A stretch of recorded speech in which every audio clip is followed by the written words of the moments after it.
I want to talk.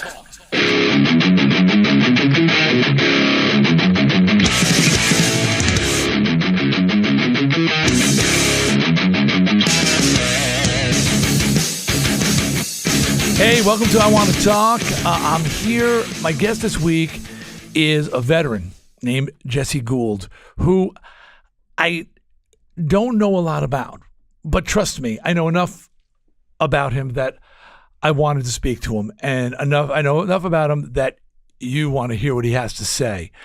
Jesse, welcome to my show. And I'm going to learn a lot about Jesse just as you're learning about it, because Jesse is a friend of my wife's, and you may know my sons as well, or just my wife? No, just your wife. I haven't had the chance to meet your. You guys your met sons. in Costa Rica? We met in Peru. So you were. Wait a minute. You were. Okay. So we're gonna see. You go Peru. Okay, Costa Rica. What's going on here? My wife Suzette and my entire family, actually, all my children, have been on a spiritual journey now for quite some time. And it started for my wife when her mom passed a number of years ago. And it was a real shock to the system. And she had a lot of questions.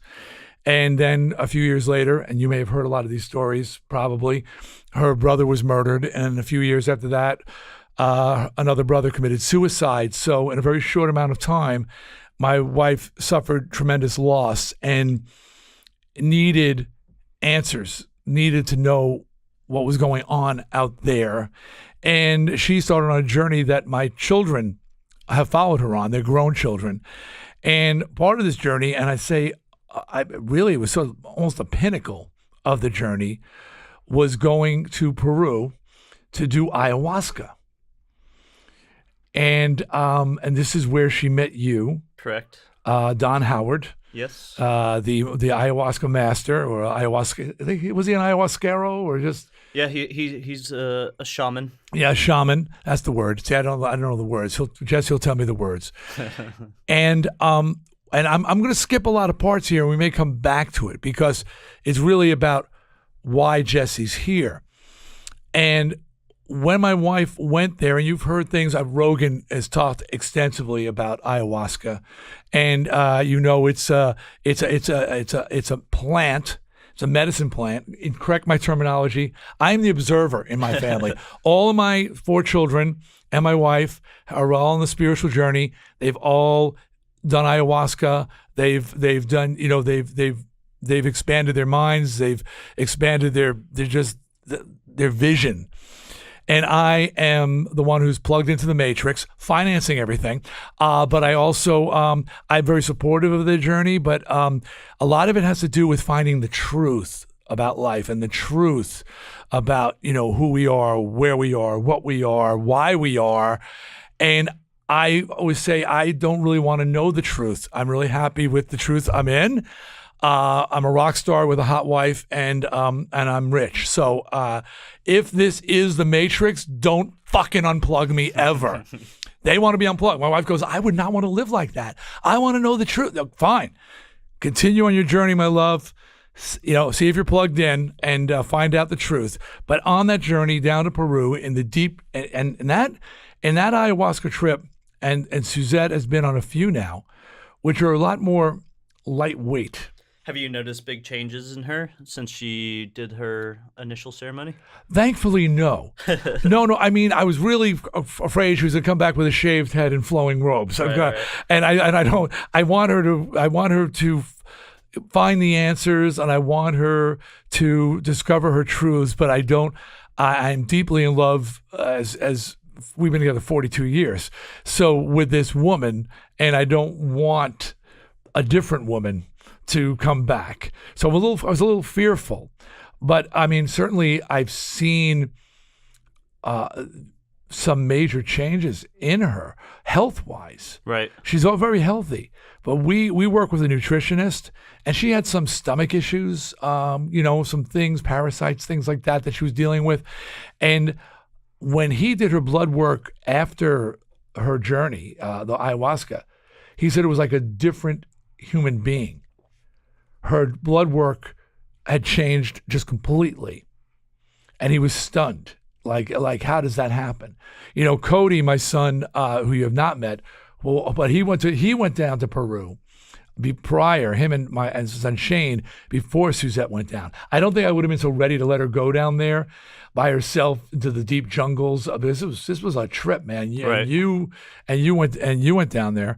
I don't think I would have been so ready to let her go if they hadn't been there first and said, Dad, it's the real deal, and it's powerful, but it's not. You're not going to be she's still going to come back. Well, it wasn't even that. I was concerned about the security of it. I get a lot of questions with that too, and that can be an issue nowadays because as it's grown in popularity, there's the economic incentive, obviously, for people to just have like fly-by-night shops, and so you will hear some bad stories, but generally it's the places that are not vetted, or it's just some guy that doesn't know what he's doing.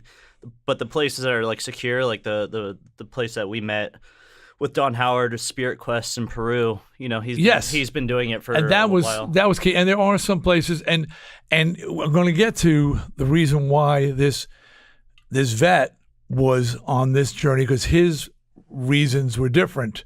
His experience is different, and yet there's a commonality. When you get there, everybody is looking for some answers, right? And hearing that ayahuasca is miraculous. My son Cody suffered ADHD his whole life. He's a writer-director, and he struggled with ADHD all through school. And he has just tried everything over the years he was medicated, and that became addictive, so had to get off the drugs. That was a problem. And then he's tried so many different ways to combat it, and it's always been a battle for him. And he's getting ready to film. He's got a 3-picture deal at Warner's now. Don't cry for Cody. But at the same time, it's something he's had to struggle with. Came back from doing ayahuasca in Peru, and his ADHD was gone. Gone. He doesn't have ADHD anymore. It reprogrammed his brain.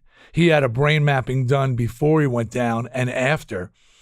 And he had a lot of dead spots from sports accidents, you get from head injuries. Yeah, traumatic brain injury. Yeah, skateboarding, snowboarding, football. He had traumatic, and your brain works around these spots, but he had dead spots. Were gone. The brain mapping reflected that they had been electronic, whatever is connecting there, had been reconnected, and his ADHD was cured. So this is from a medicinal plant, okay? And you hear stories about people with cancer and I've heard this. So it's almost, I use the word crazy, but a lot of these stories are verified. People have just been cured of so many physical and mental ailments, which brings me to your journey. What brought you to try ayahuasca, to meet my wife in Peru, in the jungles of Peru? So I was a Army Ranger for about 4.5 years. I went and I was deployed 3 times to Afghanistan. I didn't have any of the sort of traditional, or like what you see in the movies, PTSD kind of like symptoms. Fortunately, I didn't experience that, negative story. You're going to find me interjecting a lot. Don't worry, I'll always pull you back to your story. Yeah. But is PTSD a word that's bandied about too loosely?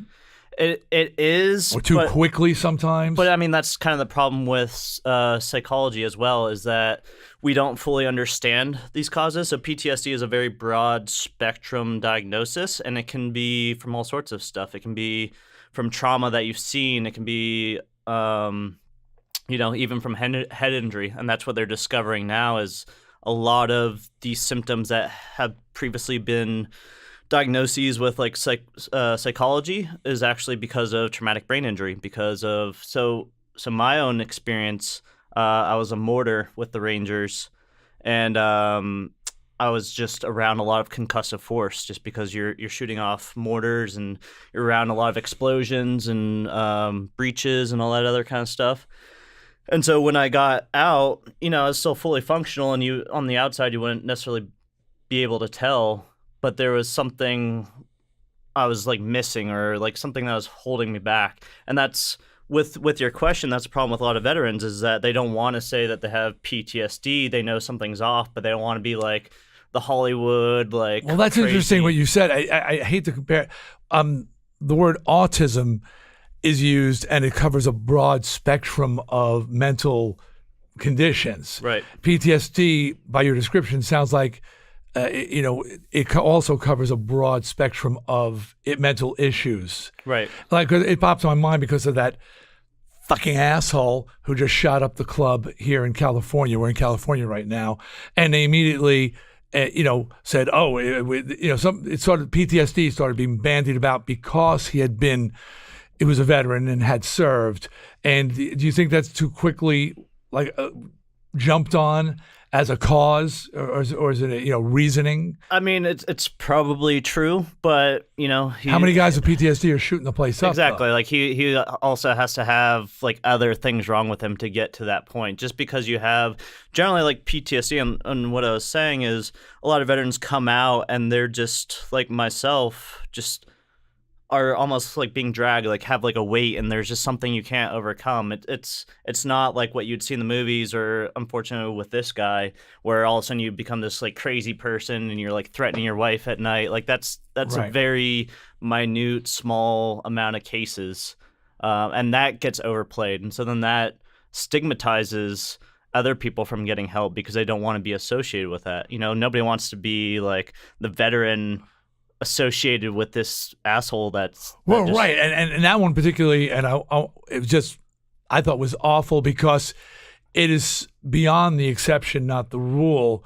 Yet if that people start referring, oh, he had PTSD, it reflects very badly on other people suffering who are not violent dangerous to anybody, except more times than not themselves. Right. I mean, that's that's really a lot. What is it? The number's 22 is the number people talk about. Suicides, veteran suicides. Yeah, it's definitely, the veteran community is definitely in a crisis in terms of suicide. There's a much higher rate among the veteran community of suicide, addiction, PTSD, depression, all these sort of things. And the current system, the Veteran Affairs, has shown itself to be unable to handle this. They haven't come up with any solutions. They haven't, they pretty much over medicate a lot of the veterans, and a lot of times they also lead to more problems. All right, so you do your time. That's not the right word, but you serve your country. You come home. Your description is you're not even thinking PTSD. You're just feeling this weight. This unexplained weight on you. It's a very hard thing, just in general, even if you don't have PTSD or trauma or traumatic brain injury. It's still a very hard adjustment because you come from this world where you have a purpose and you have this sense of what you're doing is important, and other people contribute to that. 'Cause, you get the whole thank you for your service, and it's a very physical sort of thing, and you're in this brotherhood. So coming from that to the outside world can be a very hard adjustment for anybody.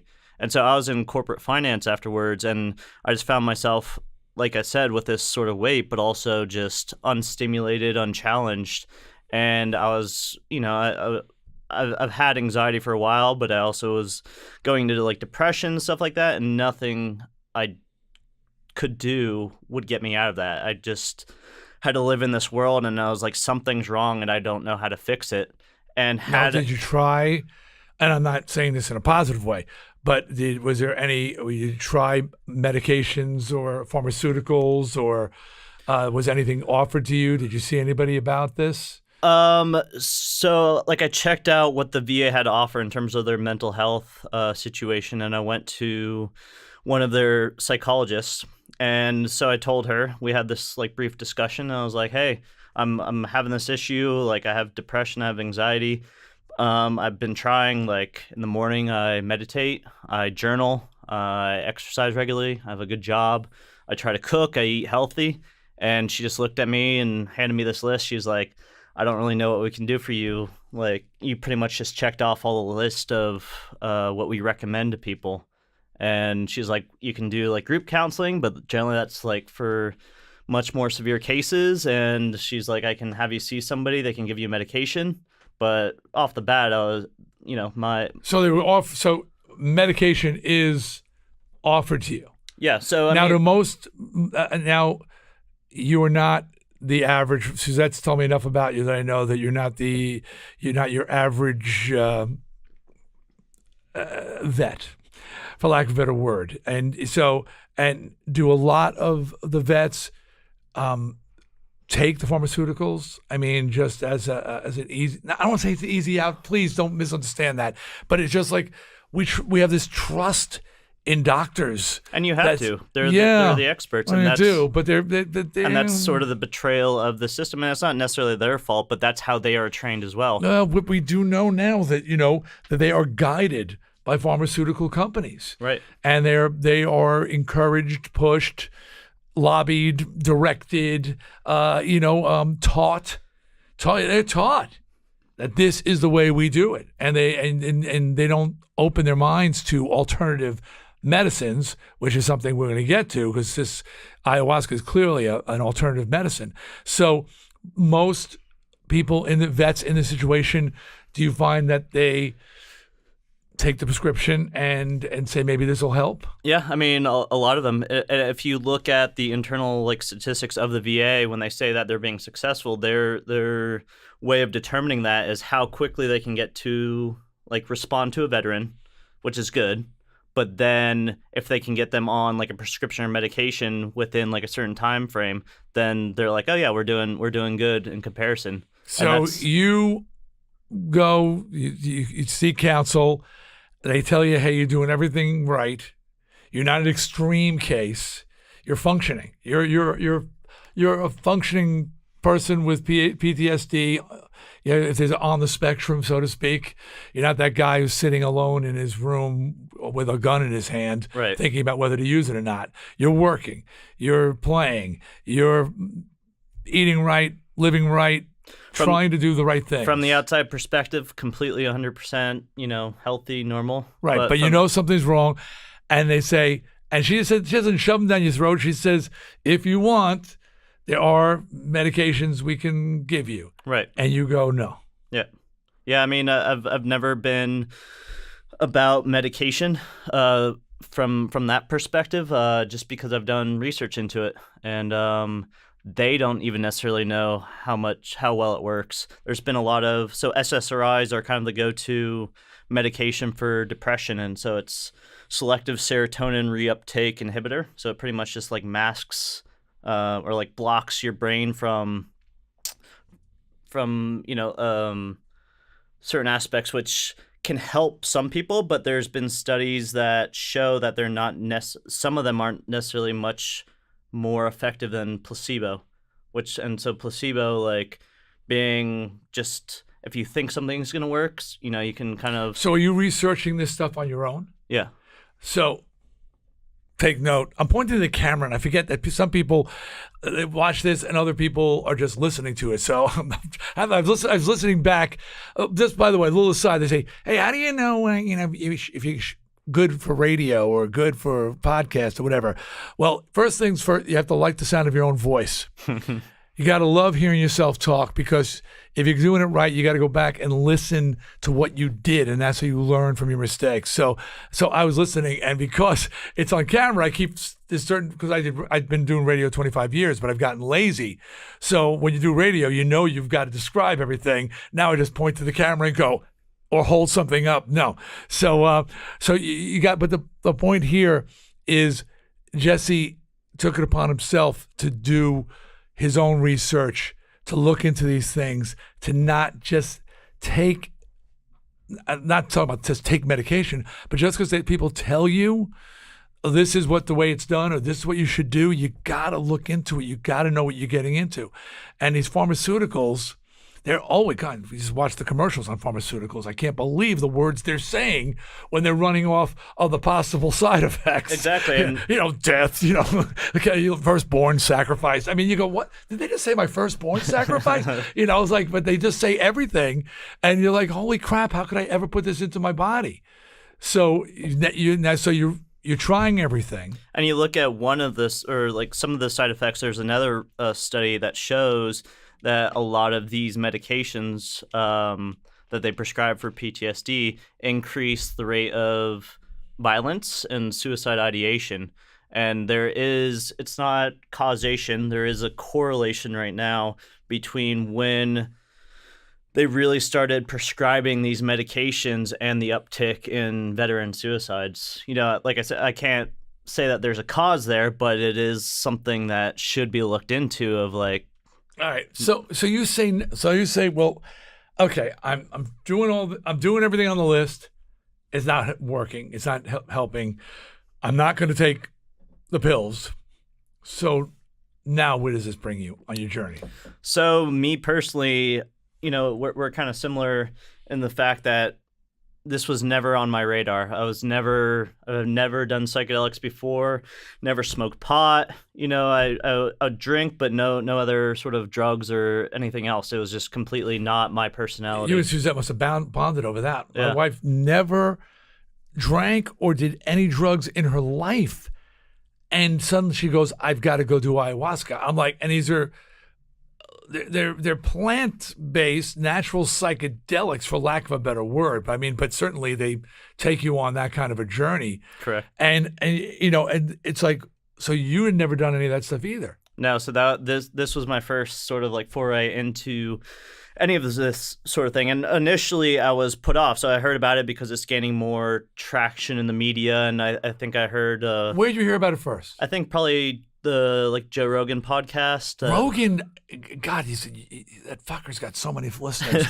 But what he is affording people informationally, because and his audience is so vast and he's so well-rounded, his appeal that people who would not necessarily be listening into, I don't know, a PBS show that's talking about it, or some sort of medical show, or or a spiritual show. Rogan's such a guy that when he starts talking about it, people go, "What is this you're talking about?" Because that's how my whole family.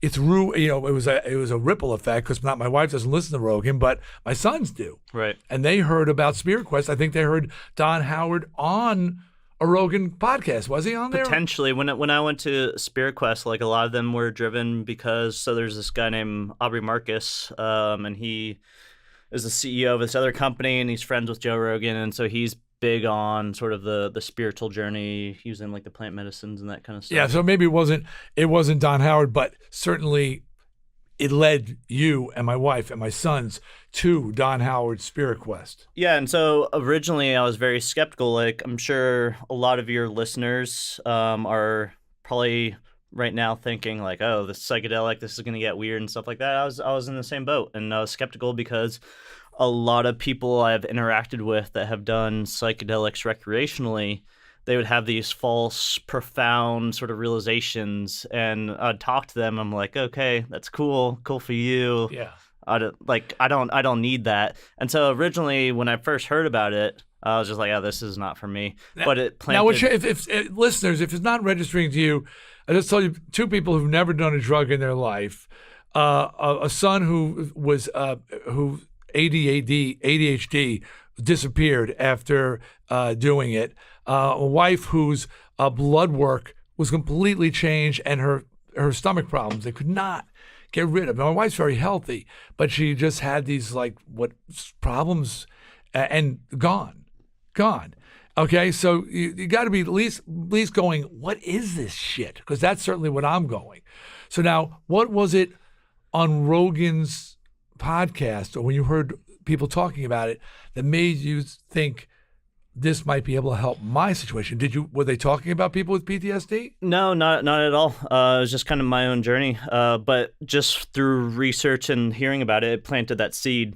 And I just got to that point in my life. Like, what seed? That maybe it could help this problem? Yeah, that this is like I said, I had tried every other alternative, and there's something that was just missing. And I heard about this and heard about people having these very profound, life-changing experiences. And the more I read into it, the more it set itself apart from recreational sort of substances. Like it didn't seem from my research like just an escape. It didn't seem like, have a good time, like go to the jungle and just, trip your ass off. Right. Kind of thing. But people hear about it initially, you're thinking it's an offshoot of drug taking, mushrooms, Right. psychedelics, LSD. It's a hippie, even though the hippie culture is kind of dead, but still there's that sort of image that immediately surrounds it. And so there wasn't anything specifically I could point to, but fortunately through my life, I've had very strong intuition, and I've learned to trust that. I mean, one of the original reasons of me going into the military was I just had this intuition that it was something I needed that at that point in my life. Where'd you grow up, by the way? Florida and New Mexico. Okay. In between, my parents are divorced, so kind of went back and forth. Okay, just curious. Middle class, suburban. Yeah. Middle class. Suburban kid. Yeah. Okay. Essentially. Just trying to get the background. Yeah. Okay. Graduate high school. Yep. Go to college. Yep. And then joined the military. Yep. I was working as an investment banker in New York, and then decided to join the Army. And what prompted it? Like I said, it wasn't anything specific. It was just it was something I felt like I needed in my life. Especially men nowadays. There's a lack of this coming to age tradition or transition. And you see that in a lot of people that we don't have in our. Dude, you were so fucking self-aware. It is insane that you should be aware of that, because it is lacking. Yeah, that we don't have that in our culture, and so you see that with a lot of people. They've never transitioned into being a man or what their concept of manliness is. And we seem to have the floaties on. Yeah. Floaties, the thing you wear in the pool, the water wings when you were a kid. Yeah. And they never seem to they don't seem so many to be taking them off. And I'm not talking about anybody I particularly know, but I'm just saying it just seemed, it was, my generation had it tougher, but there was much more of that, just throw you in the water and figure out how to swim. Right. And no, we're not going to jump in and save you. I mean, I was just talking to one of my brothers about it. It was just like, okay, you're done. Goodbye. You're on your own. Which is good though, because you learn a sense of self. You learn what you're capable of. So you were aware that you were missing that within yourself, and you saw it amongst your peers, people your own age. How old are you, if you don't mind me asking? 31. 31. Yeah. Less a reflection of people around me. It's just something, like I said, I just had this strong feeling inside myself of, hey, I need to do this. It completely freaked out my family, because I went to Cornell and then was in investment banking, and so the expected path was continue on that. And you weren't the typical, I mean, and again, don't misread what I'm saying, audience, say typical, but there is a certain traditional path. A lot of people join the military to complete their education through the military, or to Right. take advantage. Not take advantage. God, I used the wrong words. But please know me better than this. But just say that you will get an education after you serve and things like that. There's ways you had already it's a been. very great option for. You've been through Cornell University. You're already in the workforce. You're already out there. Yeah. And you decide, I need this. Okay. And there's a reason why. And you know what? Because this what you're doing, your mission is the reason why you went through all this. And we're going to get to your mission. So, okay, so your research, you're starting to learn about the ayahuasca, and it's not just hippy dippy, as we used to say, just like having a good time and going into the forest and hugging a tree. I mean, it's really, it's medicine. Yeah. And so I looked into it, and I was just at that point, like I had paid off debts, and I was in corporate finance, and that definitely wasn't doing it for me. So I left that job and decided to go to Peru, one, to reflect on what I wanted to do next, but then two, also to partake in this ceremony. And as most people are, nervous as hell going into it, especially in terms of psychedelics. Ayahuasca is a pretty Let me tell you, powerful people. Okay, I got the play-by-play. And I'm just going to enhance Jesse's story here. I got it from my kids and from my wife. I mean, you take this long-ass plane flight to Peru, where you get picked up and you're in God's country, literally, and then by boat. My wife said it was like a National Geographic special. You're taking into the jungles, and you're so disconnected from the world as you know it, as we know it. I mean, you are removed, and in a insanely strange environment, and one thing that I hear about, there's a lot of local ayahuasca experiences going on here in California. People are doing it. This is the epicenter of this experience. The ayahuasca plant itself is wrapped around the maloca, right? That's the building you do the ceremonies in. So, and you harvest your ayahuasca from these thick. Suzette took pictures, a lot of pictures. Right. You must have been in them now that I think about it, with some monkey on your head or something at some point. Because they see some animals. Anyway, I mean, these thick ayahuasca vines, and day one, you harvest the ayahuasca from the tree, and you make the ayahuasca stew is not the word. Stew, yeah, stew? Like tea, stew. Tea. It turns into a stew. No matter what, it doesn't taste good. Yeah, like and you make it. I mean, if you've ever gone apple picking or strawberry picking, how much better does the apple taste when you pull it off the tree, right? You've tasted or you catch a fish and you cook it up right away. It tastes that much better, right? Well, ayahuasca is not taken freeze-dried and sent to California so some people can sit in their living rooms and get high on the weekend. This shit is being pulled off the vine, being cooked up in front of you, and then you're having ceremony with this stuff. And it is an immersive, from what I've seen, and I'm just looking at pictures, intense experience. And the charm of it too is it's very simple. At its root, you can add other stuff, but it's a combination of two plants. So you have the vine, which is called ayahuasca, and then you add, so the vine itself is a MAO inhibitor, and then you add a leaf, generally chacruna leaf, but you can add other stuff. So the leaf itself has the DMT. The vine allows your body to ingest it, because if you just ate the leaf by itself, your body wouldn't. You've hyperanalyzed the actual what's in the plants themselves. Yeah, which is my wife didn't do it. She just held her nose and drank the shit, and literally, apparently, because it ferments over the week. So day one, it's like ew. Day 5 or 6, it is like thick, and it's just. You're drinking like a muddy brew kind of thing. It's fermenting. Yeah. And it's getting heavier and more intense and more intense. Yeah, so I mean, like I said, I was nervous. And so generally for these, if you're going to a retreat, traditionally, or nowadays, you'll go there for about a week to 10 days. And within that, you'll have the opportunity to do like 4 ceremonies. And that's what, for first timers, that's generally what they recommend, because everybody's nervous the first time, and it's its own world, and so you have to learn kind of how to navigate when you're in that world. By the time you get to the 3rd or 4th ceremony, you can actually get a little bit deeper. I'm just going to interject here. Okay, because now people, if you're saying, "Oh, this sounds interesting," you're going to the experience that Jesse and my wife and my sons had in Peru is as legit and intense and focused as it can. It gets very watered down. And I'm not saying, and this is observational, I haven't done it, but I've seen my family members take other journeys, some as simple as like a local, a nighttime at somebody's living room in California with a shaman, which is, and they said, well, I was nothing, or, I was dancing.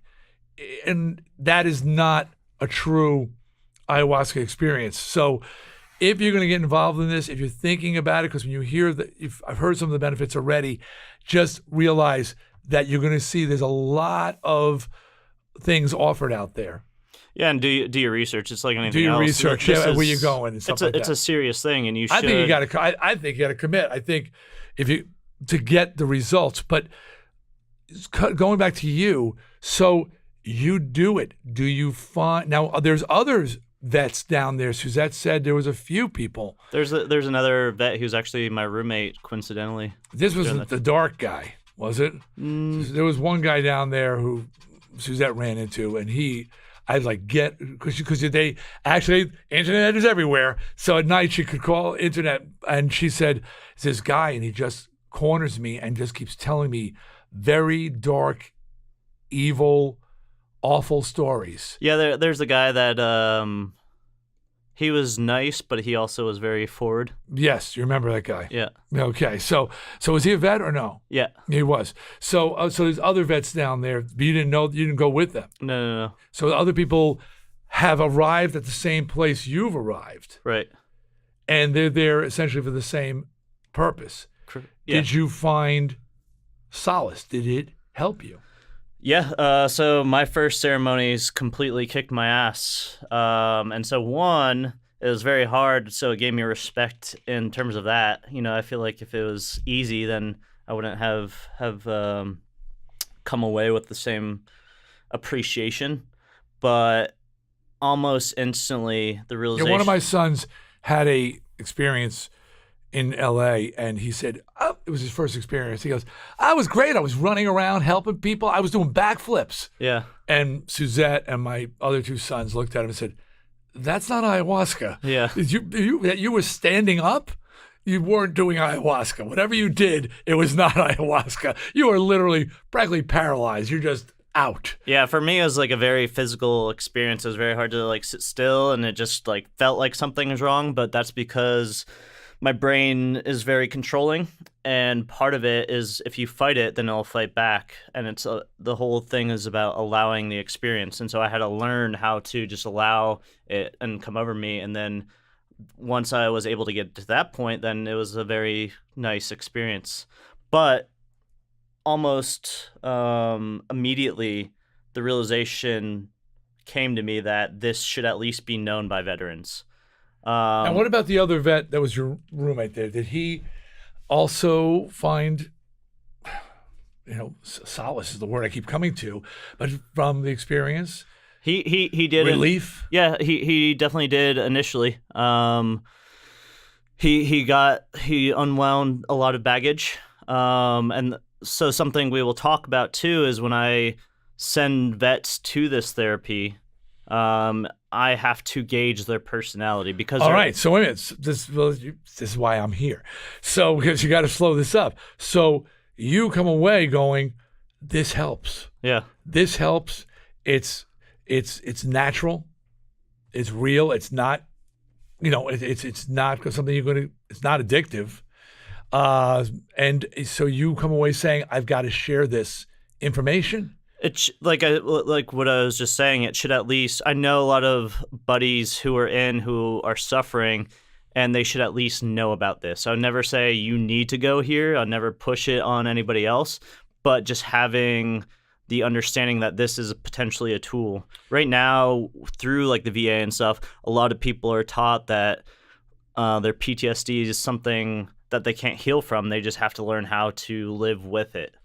Same thing with ADHD. That's, Yeah. I mean, I'm going to compare, but that was Cody's thing. Was like, well, you can't cure ADHD. You just learn how to manage it. Right. And so that's like a very hopeless sort of diagnosis for people. So you come home. Now, first of all, you're the one that ran the freaking the Peru Trail, the Inca Trail, and that was you? Yeah. Fucking lunatic.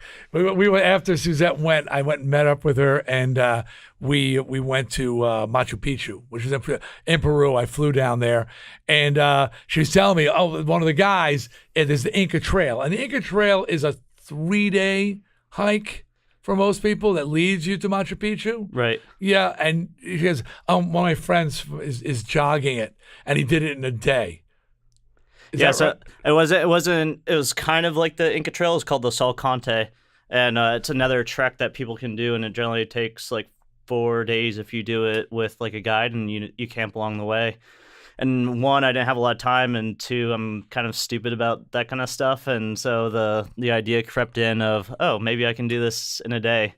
So it was about like 70, 80 kilometers, and I was completely unprepared, but I borrowed a tent from somebody, had this... So you're running with a pack. Yeah, so I had this extremely heavy backpack, and I hobbled into Machu Picchu the next day. Okay, level of insanity. I know you can't relate to it because I've been there and I'm looking at this mountainous terrain and how high up the altitude, everything.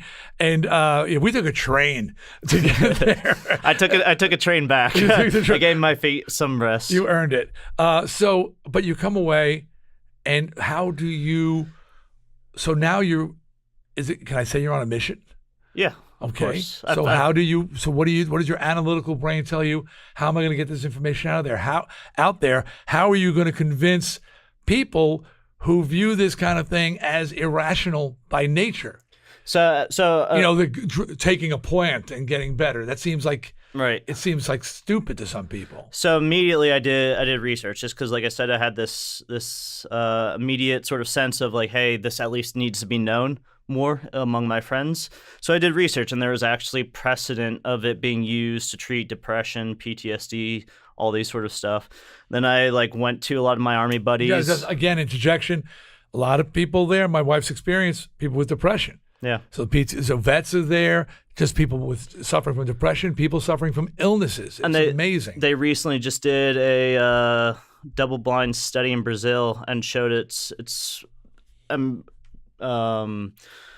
prove that it is effective for therapy-resistant depression. So people that have depression have gone to therapy and nothing works. So if you're thinking if you're thinking it's all in your mind out there, saying, oh yeah, well, first of all, who cares if it's all in your mind? If that's what it takes to make you feel better, awesome. Placebos are great too, but at the same time, with a double blind like that, it shows it actually is doing something. Yeah, and so I did, like I said, I asked my buddies, and especially in the special operations community, it's very much of, hey, we know there's a problem. If this works, then we're open to it. It's I've come across a lot of people that it might not be their thing, but they're definitely open to it. So how are you getting people to go there? You're just encouraging them to explore this?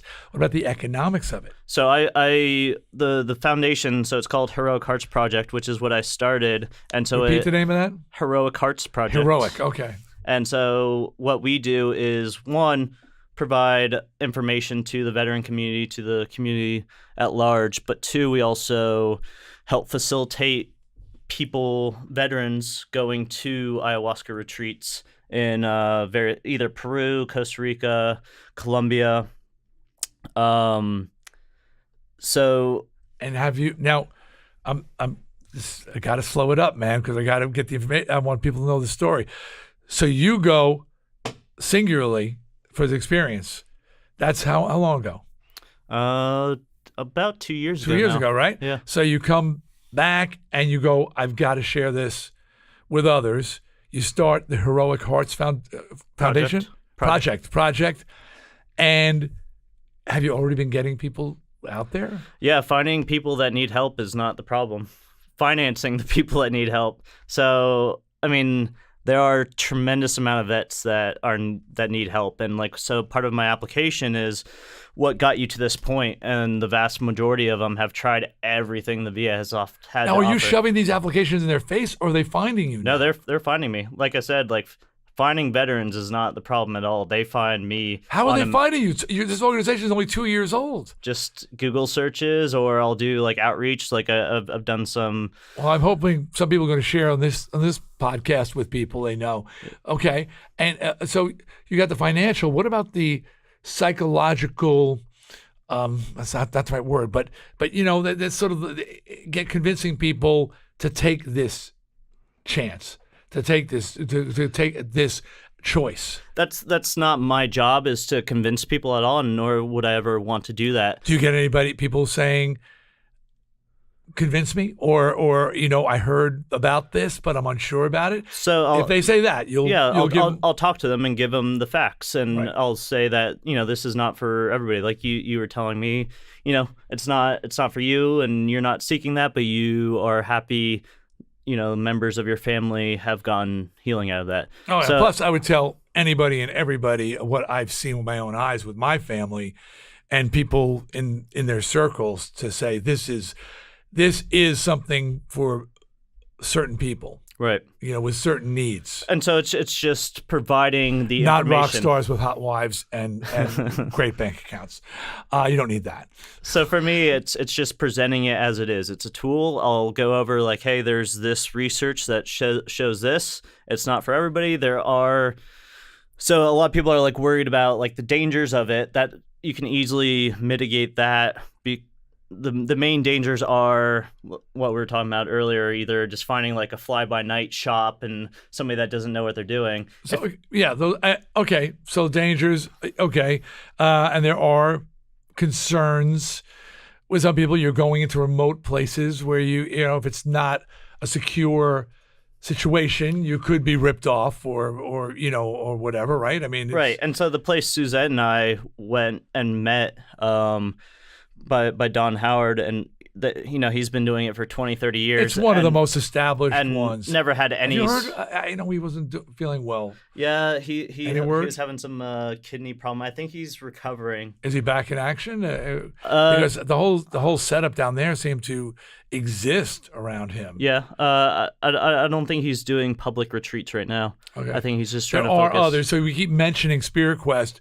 You may run into a dead end with Spirit Quest, right? But there are many others. Just do your research on them, and because like with anything, as soon as people see money to be made, there are people who will, it's just like a drug dealer or whatever. So there's a lot of sites where the only application you have to do is fill out your credit card. Where there's others where they figure out what your intentions are and all that.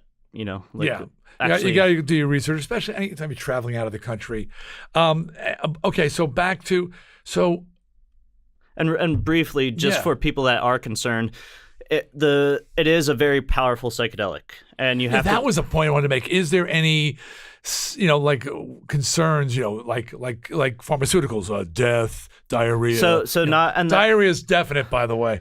So just on itself, the main component of ayahuasca is DMT. And that's what causes psychedelic properties. There's no way to overdose on that. It's not addictive at all. And that's kind of the sad humor of it is DMT is a Schedule 1 drug like marijuana. And Schedule 1 means it's highly addictive and has no medicinal value, which is, completely false on all counts. And so you can't overdose on it. And if you've ever tried ayahuasca, there's no way you would even want to take too much of it. It's pretty hard to down. It is crazy though that my wife's met some people who have done ayahuasca many, many times now. Yeah. Because it by the way, it seems, and correct me if I'm wrong here, it's an amazing medicine and cures and a lot of things, but it does seem to require redoing it or doing it again sometimes. The effects of it can wear off. It depends on the person. I think the ultimate goal is to get to a point where you can kind of navigate and maybe still go back to it, but not reliance. But it's like anything else. Like again, similar to marijuana, there is no addictive properties of marijuana, but people will become addicted to it incorporating it in their life. And like with psychedelics, the experience of it, right? They rely on it for answers and what it affords people. I mean, my wife's done it a number of times now. She feels like she's done, and it's just the information, and it just the way it opens your eyes and just brings clarity to things. And so that's the therapy aspect, and that's what we have to enforce as well. And researching it allows us to do that better, understanding the properties. Right now, there's just a complete dark veil over it, which actually makes a lot of this stuff more dangerous because we don't know, the proper procedures. We don't know what people it works with, so we're trying to shake that loose. But if you say who's where? Just my foundation. Is there anybody else working with you on this? Or is it all you? I'm mainly the one that does it full time. And then I have two other guys that help me for like specific events, but they have their own jobs, and so it's not like a full time thing for them. And then one of my a guy I served with, his wife has been doing a phenomenal job on our social media. What's her name? Krista. Okay, just she deserves a name, I think. Yeah, I'm horrible at that, and so. But that's great. You got people joining you. I mean, this is a very new. I keep saying foundation. It's not what you're calling it. It's not a foundation. It is foundation. Foundation, Yeah. okay. So have you been able to get any vets down there to try ayahuasca since? Yeah, we actually currently have 2 right now in Costa Rica. One's a former Ranger. One's a former Navy SEAL. Since I've started in 2017, we've sent about 15 vets, and that means finance their trip there. That's amazing. And then it's not. Unfortunately, it's not cheap. But No, it's not at not. all. But it's not a. My sense of it wasn't. It was a price gouging thing at all. It's a 10-day trip. You still have to fly down there. You still have to be housed, fed. Even though the food is very very not minimal, but it's very pure. But at the same time, these things cost money. Right. So it's not like the stuff that we've experienced with my family. It hasn't been like they're just trying to rip us off here. But it is Peru, it is Costa Rica, it is Colombia, it is it's not easy to get to these places. Right. Yeah. Yeah. It's And there's staff. There's staff feeding the people and taking care of the people. These environments are very. The ones that my family have gone to have been protected, been controlled, and been very very healthy. So, but that takes employees, It's a costly endeavor. It'll cost us about $4,000, or cost me about $4,000 to send a vet. We also provide coaching to prepare them before, and then so a big thing with psychedelics is it'll give you answers. It'll open up maybe new perspectives, reframe some issues, but then you have to know how to incorporate that in your real life, and so.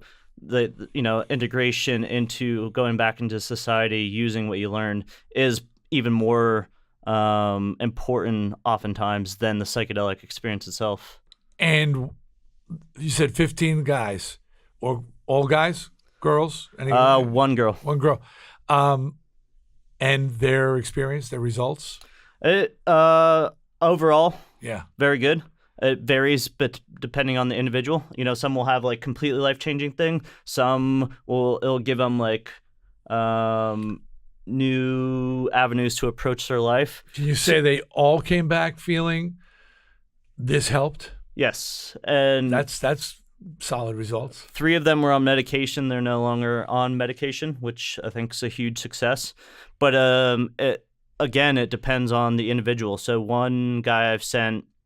One of the things when you go down there, you got to cleanse your system of right. meds before you get down there. But if you go back, everybody immediately, has this very profound experience. They have new perspectives on their life, and so then it's up to you how you use it. Like I was just saying, and so one guy I sent, he went back into his old patterns of behavior, went back to the bar and stuff like that, and so talking to him, he's still better off than he was, but he's struggling again. Revisiting old patterns, and it's almost like addiction. You're addicted to your behavior, you're addicted to the people around you. Yeah, so it's incredibly, from my personal experience, seeing my family. I say personal, meaning my family's experience, curative. Changing, but it's not necessarily one and done in some scenarios. And like my son Cody. His first experience came back and his ADHD was cured, but his first experience, very filled. It's a very scary experience for him, and really letting go, as you said, that's part, to allow the medicine to help you. You found yourself on your very first time fighting it, right? Just that's your nature, to fight that stuff. So he went back, and it wasn't until his second trip, the second time I went to Costa Rica, it's setting completely. Right. It cured his ADHD the first time, but it really, on a total level of the information he's got, your eyes are open, but what are you going to do with that new information? Really had some more questions, and it wasn't until his second journey that he came back saying, I'm good. And there are a lot of people that have to go back because they realize something about their life, but then they repeat the cycle. And they're like, oh, hey, I'm still back here. Let me go back and figure it out. And they just can't get out of that loop. And so that's that's kind of what we're trying to develop right now. So are you feeling, you said you trust your instincts. Are you feeling like, wow, I thought this would be great for other people, and I'm glad I'm involved in this. I'm glad I'm doing this. Yeah, I'm happy with what I'm seeing. This will be, once psychedelics become more accepted, it will be one of the biggest sort of revolutions of like psychotherapy. Just not only in ayahuasca, but they're doing studies on psilocybin. MAPS, which is one of the main organizations that's studying a lot of these substances, is doing a clinical trial with MDMA for PTSD, and they're in the final stage trial. And the most recent one, 75% of the veterans that they treated with MDMA-assisted psychotherapy had a complete remission of PTSD-like symptoms. And so the challenge now is, these substances definitely provide an avenue. It's how we maximize the effectiveness of it, how we form our psychotherapy to work alongside of it to make it most effective. And I say to people out there who know vets who are suffering, if you're a vet suffering, it absolutely can't hurt. It can't hurt. I mean, so if you're trying everything else, it's natural, it's real, and it's proven to help. So, but let's say you go and it doesn't help you. It's not going to poison your system. It's not going to hurt you somehow where you're worse off for it. If anything, I think the experience is just in total is amazing. Right. It has, unlike anything that's accepted right now in therapy, it actually has the potential to heal.